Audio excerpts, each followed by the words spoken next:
Halloween is certainly an opportunity to lift the spirits of kids across the city who have dealt with a year like no other, filled with uncertainty. For the over 400,000 kids, though, in Canada with mobility issues or compromised immune systems, the Accessible Trick-or-Treating Initiative is focused on ensuring homes are safe and accessible should kids choose to go out this year. This is important for families in our city like the Bigs.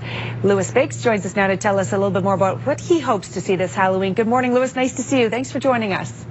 Hey, good morning. Nice to see you as well. So tell me about what Halloween is like, because we've met your son Ollie before and learned of his battle. Tell us about what Halloween is like for families like yours with your son Ollie. So in the past, we've had some immunocompromisation issues and some fears essentially about germs and the likes being transmitted to our son who didn't have an immune system. So essentially having a higher risk during a time that's supposed to be really fun for these kids is something that we really had to be cognizant of. So, I mean, it's important that Halloween is inclusive. Every child should be able to go out there if that's what we're allowed to do this year because of the pandemic. They should all be able to go out and have a good time, right? Like, this should not be something that holds them back in any way. That's right. So essentially, we want to make sure that this is something that every kid in Canada essentially has the ability to go out and trick or treat, so long as the local government and your household is essentially comfortable with doing so. So we're trying to promote a nice, safe environment that people can safely go and visit and get candies that they know that they're not essentially being put at risk and inadvertently. What's your recommendation? Let's talk about the Accessible Trick-or-Treating campaign this year. What you'd like us as homeowners to do to make it so that your son Ollie and other kids like him can safely trick-or-treat?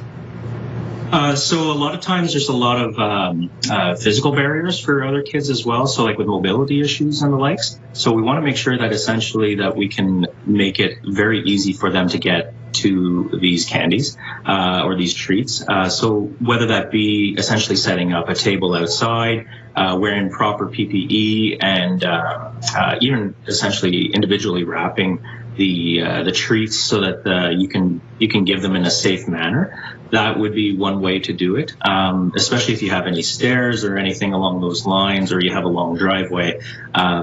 There's 400,000 children and youth that really struggle with being able to get to your door every day. So multiply that by 100 doors and it makes a big difference, right? I mean, I didn't realize the numbers were so high. That's a lot of kids who would be impacted by this.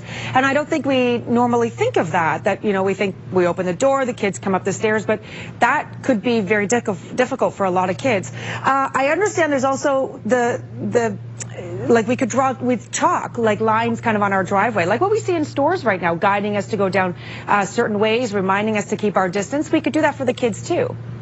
Yeah, absolutely. There's you can put your 2 meter distance essentially. Like I almost put like a ghost or something Halloween, like a pumpkin if you want to draw it out. If you have that many people coming through, so that's something that certainly would be a worthwhile addition. We were thinking about as well of having like candy possibly strung up on strings so that we don't even have to touch it again, or even having like a candy chute where you can essentially drop some candy from a higher distance and have it slide into their bag if you wanted to. So something like that. This is the year for parents to get creative, so we can make sure that all children can still get out and do something that's like a rite of passage for young kids. Let's talk a little bit about, as well, before I let you go there, the lawn signs, so that if we do all of these measures, we also can put it out there so that when families are out, there's a lawn sign you can get so that they know that this is a house that has taken all these measures, right? Where can we get these? Yeah, so there's a few ways that we can actually get these signs. One, you can ask your local RE/MAX agent. We could definitely connect you with the sign and have you pick one up. Home Depot is also carrying them. We've partnered with Home Depot on this to make it accessible to most families. And if you're not able to get out, you can actually go online and print one out like I did over here. You can print it out to any size you want and just put it on your yard or in your window to make sure that people know that it's an accessible home.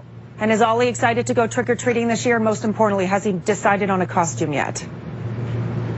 Yes and yes, and that is subject to change. Of course. he changes his mind just like the rest of the kids in our family. So just as soon as my bride has everything sorted out, they say, no, I want to do this now.